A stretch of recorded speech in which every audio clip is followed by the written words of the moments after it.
As promised, we are going to be taking a look and a playthrough of Decisive Victory 1918, Volume 1, Soissons, from July 18th through the 23rd.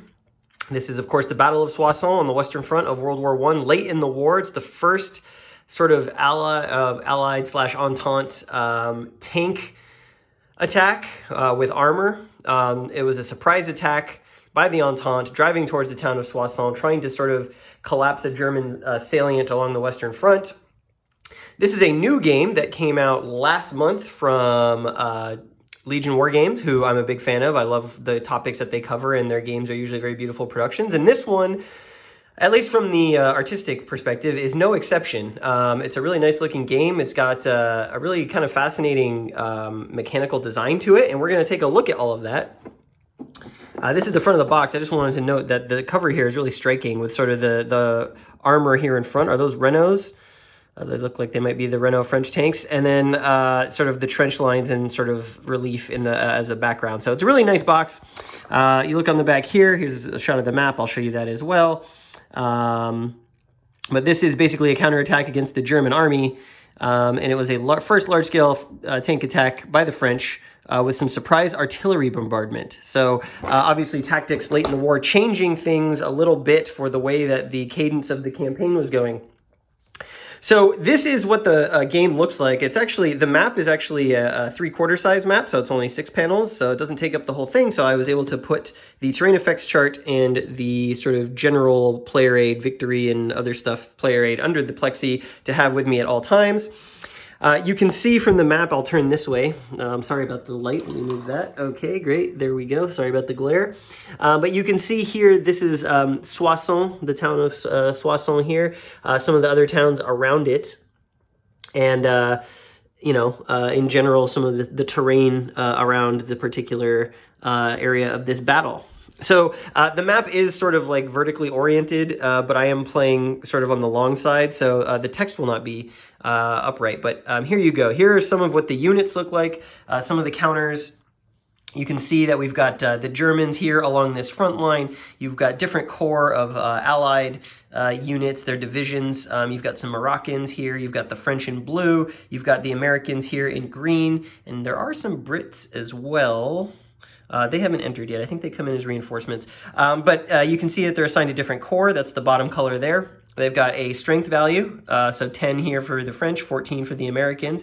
And that's going to go down as the unit takes hits. So over time, as attrition and other combat losses happen, that's going to reduce. Once it reduces to half, these units are going to have a choice about whether to withdraw or not. And there's good or bad reasons about why the Entente player would want to do that. You got some markers here, and like I said, the scale of the game, at least in this initial part here, is pretty interesting. All of the Entente units are divisions, all of the German units are regiments, and that is the disparity with the combat factors here. You've also got these stars, which are DRMs in combat. Basically, if you have it's called combativeness. If you have a higher combativeness than the person you're attacking, you get a DRM based on the difference. And you've got some terrain, you've got some woods, you've got roads, you've got these ravines here. Those are going to be important. You've got towns. Those are also going to be important. And you've also got, I'll show you here, certain divisions are also assigned the aforementioned tanks. So we've got the 4th Tank Group here from the French assigned to the 19th Division. And next to them with the Moroccans, we have got the 3rd Tank Group here with the French. And tanks are really big in this game. They advance with your infantry, and they're going to be the key to busting through some of these positions and skirting all the way across the map, because that is essentially what the Entente here is trying to do. This game has a pretty interesting sort of scheme for how you play the turns. Let me shine the light down here so we can get a little more on it. But the game does take place across 17 turns, and those 17 turns are across these days. You'll see that every turn is half a day. So we've got the AM turn of July 18th, the PM turn of July 18th, and the night turn of July 18th, and then we move into the 19th, the 20th, 21st, 22nd, and 23rd. What's interesting about this is that there's certain things you can only do in the night. Well, there's certain things that only happen at night, but then also there's this interplay between the AM and the PM turns about whether or not your units are going to be set up for another prepared attack, or whether or not you are going to have artillery, and that artillery that comes in every turn is variable. Sometimes you'll get to a morning and the artillery is not ready, so you won't have it until the second half of the day, and that could drastically impact the moves that you would like to make. What's interesting as well is that this game is pretty procedurally heavy. It is not a simple I go, you go, move, attack, possibly exploit, pass it to the other player. There is a lot of interplay between the two sides during a turn, and there's actually a lot of phases that have to be followed very strictly because that's the way the game accomplishes its sort of model for World War I. Let me see if I can find the player that shows you that. So if you look here, you'll see that you check for artillery availability, and then you go through a whole bunch of things that you have to do in this specific order. So you got the usual stuff like reinforcements, but then you've also got things like you declare your bombardments, right? But then you don't actually do the bombardments then.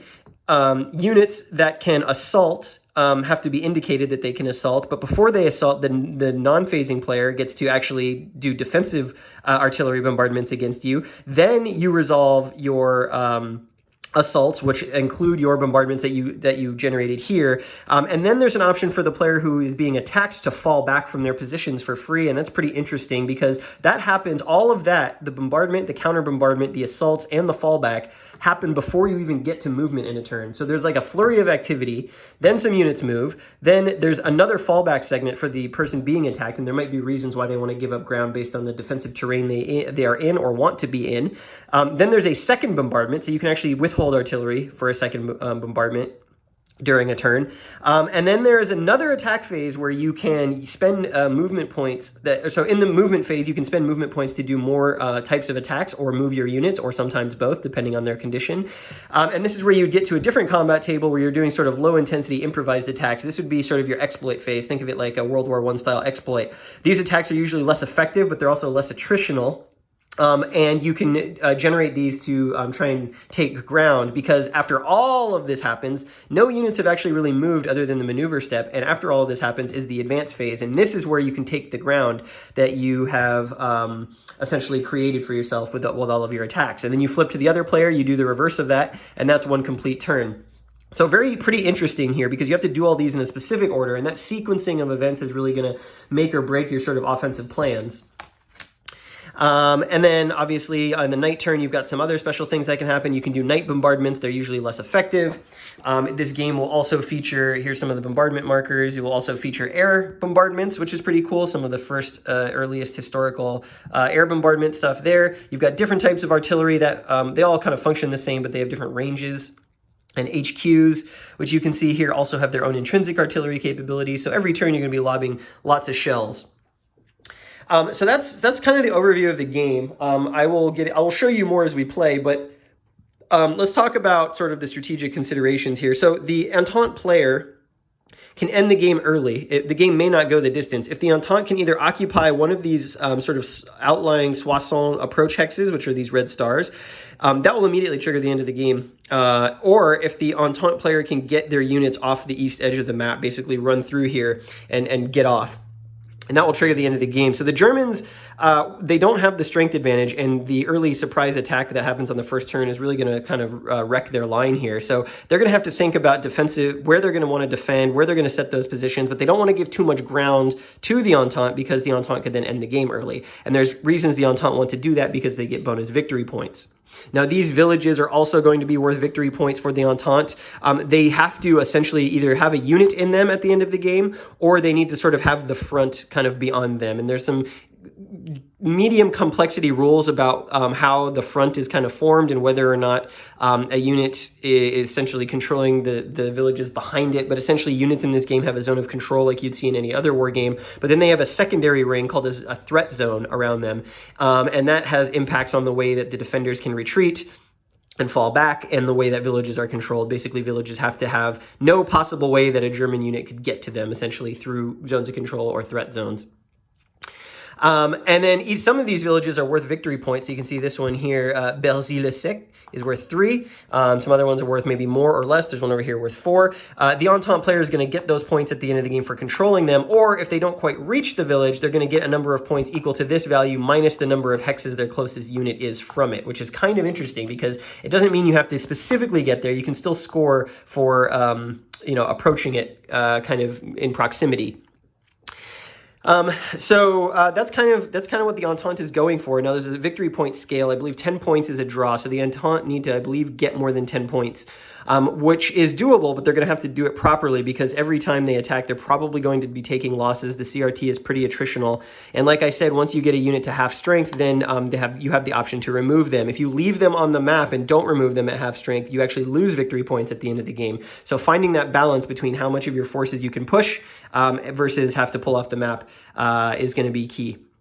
Now, this is the initial setup for the game. There's a little bit of free setup for both sides, and I played through a sample turn to just try and get my head around the rules, but this is sort of what I've decided with the Germans. You can see that sort of in the middle of the map here, there's not really a good defensive position for the Germans, other than maybe this ravine right here and this area around Soissons.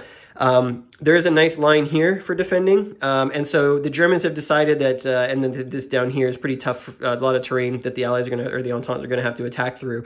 So the Germans kind of feel like if they're going to fall back, they're going to have to fall back this field pretty quickly and then sort of take up defensive positions in this area around here, while holding sort of the flanks where they have better defensive options.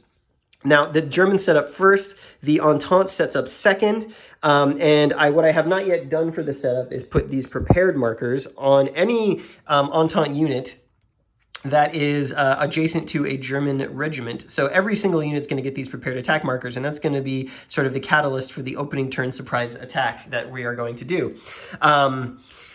So the Entente, they see some of this terrain and these lines of advance, and based on my experience with the one turn that I played it, they feel like they want to load up their tanks here in the middle, where the tanks can drive down this flat area, push off the Germans to the side or even push them back, and try and outflank these lines and get as far through this middle area as they can. And to that end, that's why we have 2 tank units here. Tanks are cumulative, by the way, with the DRM that they provide. We've got, I believe, another tank unit in here. Yep, and they're going to try and push this way because there is sort of a lane here. We're saving one in reserve, which we'll be able to allocate later in the offensive. And then we've got one up here, I believe. Nope, that's an HQ. We've got one over here. Yeah, we've got one over here, and they're going to push forward potentially this way. Maybe not the best use of the tanks sort of original, like for the later game, but certainly in the early game to get across this ground here, at least until we get up to this village, that will be useful. So some strategic considerations there. And then the other thing that I've been looking at here as the Entente is this road down here. This road will let the Entente sort of bypass a lot of this terrain and move quickly when they get reinforcements. So if they can secure this road, reinforcements will be able to come up this direction really quickly and sort of try and outflank on this side of the map and maybe get to this 4-point victory city over here, which is a tempting target. So that's kind of where things start. I did mention the HQ units have artillery capability. When you're attacking, you also have to be within range of your HQ, and they have a range of 4 hexes regardless of terrain. So managing the front and the advance to be kind of steady and even is going to be important. This is World War I after all. And I will show you some of the mechanics and phases as we go so you can kind of see how the game unfolds. I'll probably do this opening surprise attack because there's some special rules for it that are not indicative of the rest of the game, but the Allies have some advantages here on this opening turn. And so I'll do that. I'll show you where we get to, and then after that, I will walk you through a little bit of a turn so you can see how the sequencing plays through. I like what I'm seeing here. I think this is going to be an interesting experience, and the game does look pretty replayable, so I'm excited to check that out as well when we get to the end and see how I feel. So with that, we are off with Soissons, Decisive Victory 1918, Volume 1. And incidentally, I should mention, there are planned to be 2 more games in this series. I believe one is the Battle of the Marne, and I forget what the third one is. But those are currently in development with Legion, I believe. And I should also mention that the developer of this game, Serge Betancourt, he reached out to me on Board Game Geek because he saw that it was in my World War I haul where I did an unboxing, and he has graciously offered to answer any questions that I might have, and I did send him a couple of very minor things about the setup that I had questions about. So whatever I find out there, I will let you know in regards to the rules. But with that being said, we are going to be off with this game, and I hope you enjoy what you're about to see, and I hope that I enjoy playing it. All right, so I just finished with the opening turn surprise bombardment and assault from the Entente, and you can see the absolute havoc they have caused in the German lines. Where there was once a nice uniform sort of front line here, the Germans are in complete disarray. The Entente, I keep calling them the Allies, so excuse me if I do that. The Entente just absolutely crushed their rolls in the southern part of the map and all the way up here in the northern part of the map. Just sent the Germans flying backwards in full retreat. Some of their bombardments rolled maximum on the dice. Some of their attacks rolled maximum on the dice. And in that first turn, the Germans got an additional level of disorganization from whatever they would get in combat. So a bunch of these units now have shocked markers on them, which is a DRM against them in combat. And as you can see, they have really been forced pretty far back towards some of these rear defensive positions. So they're going to have to reform pretty quickly when it comes to their turn. But I just wanted to show you that because you can see how devastating that first turn surprise is. And I would guess from here on out, it's going to be all downhill for the Entente in terms of their ability to replicate this, because it's going to be a little harder, I think, for them to achieve such great success. The next thing that we're going to do is the actual maneuver phase, where there's going to be a lot of movement. Then there's going to be a second voluntary fallback by the Germans. I think they've actually fallen back far enough that they won't need to do that. And then there's going to be sort of another attack phase, which is where you get the low intensity improvised attacks. Not sure the Entente will be able to reach some of these positions, although the closer ones up here, they might be able to get another attack off. So should be pretty interesting. The Entente they took some losses. That guy decided. So what's interesting about the combat is that when you get results on the assault table, you have a choice between 1 or 2 losses for both sides. So the result is an XX. I'll show you. When you get some of these XX results, so you have a choice of making them either 1 or 2, and it affects both sides equally. So you can see how the attrition comes into play here. Early in the game, you probably want to pick the 2 because if you can get a German regiment to take 2 hits, then they become what's called a remnant, which are basically kind of useless units that take up space. And we did do that up in here. See if I can find where that remnant is. This is a shocked unit. Yeah, so there's a remnant. He's shocked. He actually shouldn't have the marker on him. I think he only had 1 shock on him. Actually, it might have been 2. I can't remember. I'll have to go back and remember what I rolled for him. But he is a shocked remnant. And so, that's going to have some impacts on the German defensive strategy. So we are entering the July 18th PM turn, which means the Germans have had their morning activation. Not a lot for them to do. Most every unit was under a retreat from that initial surprise assault. There were a couple of reserve units back here at Parcietigny who did manage to move up and kind of put a little spine behind this line here in the south. The Germans were concerned that the Allies were going to be able to advance down this road very quickly, and they definitely need to make sure they don't allow that. So we've got a unit came up here. That used all their movement points, so they were not able to do any sort of preparations or light improvised attacks, which they probably wouldn't want to do anyway. They're just regiments. They're just there to slow down the advance. But that German turn was all of 2 minutes, basically, because most of the phases are skipped. No maneuver. They don't really have any artillery available. They have 1 artillery strike that they can call in that they're going to save for the PM defensive turn, because it looks like the Allies are going to pour on another attack in some of these locations, and they're going to try and disrupt those. So it makes me wonder what playing the Germans in this game is like. At least in the early game, it seems like there's not a ton for that player to do if you're playing face-to-face. You basically have to suffer through kind of an opening salvo.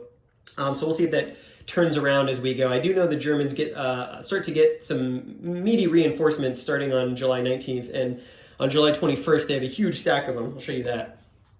You can see July 21st up here, tons of reinforcements for the Germans, but they're going to get a division basically every turn. Of course, more tanks coming in for the Entente, so they may just be into the meat grinder. But that's the German turn, morning turn. So we're going to go into the PM turn, and I'll probably show you some combats as we do that, so you can see how that works out now that sort of the special rules have run their course.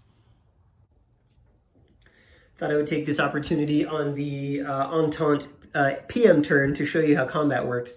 Now, this is also a good example of how the sequencing of things really matters. So with that surprise attack that I started the game with the Entente, now normally there's an artillery designation phase where you can place these bombardment markers on your targets that you want to bombard with artillery. The Entente used all of their artillery that was available to them in the first AM part of the turn, and so they could push the Germans back really far. So they don't have any artillery actually available to them in the PM turn. They've all shot their wad, as it were. And it turns out that most of the Germans actually retreated far enough from the line that it was hard for a lot of the Entente divisions to catch up and make another prepared assault. Now, there were a couple. So as you can see here, having a prepare marker on you is a function of movement. So you spend movement points to get these, and then you have them on the next turn. So of the units that were available, only these two across the entire line for the Entente were able to actually have enough movement points to get within range to do prepared attacks. Now, you're not forced to use these, but they do provide, having a prepared marker does provide your artillery with a benefit because you're spotting, as you can see. So if I had artillery, I would get a +1 DRM on my bombardment rolls. Bombardment, very easy in this game. There's a bombardment table that you roll on. There's a couple of modifiers, and based on what you get, there are some results. So this guy here, he's probably actually not going to make this particular assault for a couple of reasons. One, he doesn't have artillery support. Two, he's taken 2 hits, so he's only at 8 strength. His combativeness is actually equal to the unit he would be attacking, who is at 2 strength. So it would only be a, well, it would be a 4-to-1 attack. But the unit he would attack is in a ravine, so that's tough terrain. That would be sort of a negative modifier. He would get a positive modifier for the unit being disorganized. But it doesn't seem like it would be a great exchange. I mean, maybe on 4-to-1 it's worth it. I don't know. I'll think about it. But the combat I did want to show you was this one because it shows you how powerful tanks are. So we've got the Entente who've captured Villers-Hellon here, and this unit is reforming. So in the initial turn, they took some hits, I believe. Yeah, they took 1 hit, and they're reforming. Maybe it was an artillery strike that hit him, actually. And so here we've got a disorganized German regiment in this open terrain, so that's a good, juicy target there. So let's show you the combat here. Let's have this unit attack. So we've got a 10 strength, full strength, the 1st French division here at 10 versus this disorganized German regiment at 2. So that's going to be a 5-to-1 attack. Well, there is no 5-to-1 column on the, it goes from 4-to-1 to 6-to-1. So it'll be a 4-to-1 column, 4-to-1 attack. But this division has a couple of things going for it. First of all, it's got the 5th tank group here, which is going to put a licking on this guy. And second of all, this unit is disorganized. And third of all, this unit's combativeness is actually 1 more than this. So all told, with all of that going on, oh, and the other thing I should mention is that this unit is actually in command. So if you're not within 4 hexes of your HQ, you only get half an attack strength. So it's very important to not outrun your HQ, which some of these units over here in this corps actually did in the 11th Corps, outran their HQ. It's way off down here. HQs can only move 1 hex a turn. So that's going to be the limiting factor with how far these divisions are going to be able to push. And so the 30th Corps here happens to be in a good spot, but there are other corps across the map that are going to have real difficulty keeping and sustaining the momentum, which is kind of the check on the ultimate power of the Entente to start the game. Give the Germans some time to reorganize. So anyways, let's go ahead and do this assault. So this guy has a prepared attack marker, so he's going to be doing an assault. So like we said, it's 5-to-1, which goes to 4-to-1 on the column. It's +1 for the combativeness difference, +1 because the unit is disorganized, and then a +2 for these tanks. Now, if I had other tanks that were also attacking from other hexes, then that would also be another +2 because he's in clear terrain. So all told, we're on 4-to-1 at +4, which is pretty devastating. When you think about it. Is there any other modifiers? No one's defending. Yep, nope. +4. Let's see what we get. We rolled a 1. Okay, well, this could not have worked out better. So when you roll a 1, you get what's called aggravated, what's it called? It is called aggravated disruption. And so that means as the attacker, you take a level of disruption regardless of, in addition to whatever it is that you roll. Well, it turns out with a 1 + 4 with a 5, we actually rolled an XD. So that means a couple of things. First of all, the D means that we add a level of disorganization to this 115th Regiment for the Germans. So they're already disorganized. So the next level of disorganization is shocked. So they become shocked. Then we have XX, which means I get to choose how many hits that I want to do, to take basically for both sides, 2 or 1. Now, the interesting part here is that this is a full strength division. So I'm thinking I might do 2 because if I do 2 hits to myself, it does 2 hits to the enemy. And I'm still within range of my core. There's, you know, I don't want to run down my divisions too early, but I feel like in this particular situation, the defender can always retreat to negate 1 hit. So if I do 2, he would take a hit, and then he could cancel that last hit by retreating 1, which I think is what he's going to do. Now, as soon as this regiment takes a hit that reduces it to 1 strength, which it just did, it becomes a, what did I call it earlier? A remnant. And because he is shocked, he becomes a shocked remnant. They only have 1 strength point, basically. And so all of this can come off the map. And what will happen is over the course of the game during the night turns, the Germans will remove remnants from the map. For every 2 they remove, or they'll have to remove 2, and it sort of represents the reforming of reinforcements and whatnot. But in the meantime, they do project the zone of control. Now, this unit did retreat. So we put a retreat marker on him. That means he's not going to be able to move during the German maneuver phase. And this guy had to take 2 hits because that's what I chose. I chose to take 2 hits. Let's see if I can find those markers. There we go. So you can see how powerful tanks are, right? I mean, that was half of my DRMs was just that 1 tank group. And you're incentivized to use them as often as possible because every night turn they take attrition, break down, mechanical failure, get stuck, whatever it is. And this tank group is going to actually flip over and become reduced automatically during the night turn. So managing your tank groups here as the Entente is going to be important. There are going to be some coming in as reinforcements later, so you're not totally hosed. But like I showed you at the beginning, keeping track, keeping some in reserve for when you need to make a big push is going to be real critical. So of the 5 I started with, I'm using 4 of them on the map right now. Anywho, unlike most games, after you win a combat, you actually don't get to take ground. So I keep this prepare marker on him. Why? Well, because based on whether you did a prepared assault or nothing when, on your turn, when it was your turn to attack, you get different amounts of movement points. So I'll show you here. You can see that if a unit who is in good order, and I need to take an additional level of disorganization, as it turns out, because of that 1 that I rolled. So we need to get a Entente reforming marker. There we go. So this unit took a level of disorganization, the first one being reforming. So he's going to have less movement points in the movement turn. So as you can see here, during the daytime segment, so movement comes after the assault phase. So if you're in good order, meaning you're not disorganized, and you didn't do an assault, you get 6 movement points. However, if you did do an assault, you get 4 movement points. So you can see that doing an assault lowers your movement points. Now, if you're disorganized, like my guy was, he gets 3 movement points. But because he conducted an assault, he's only actually going to get 2 movement points.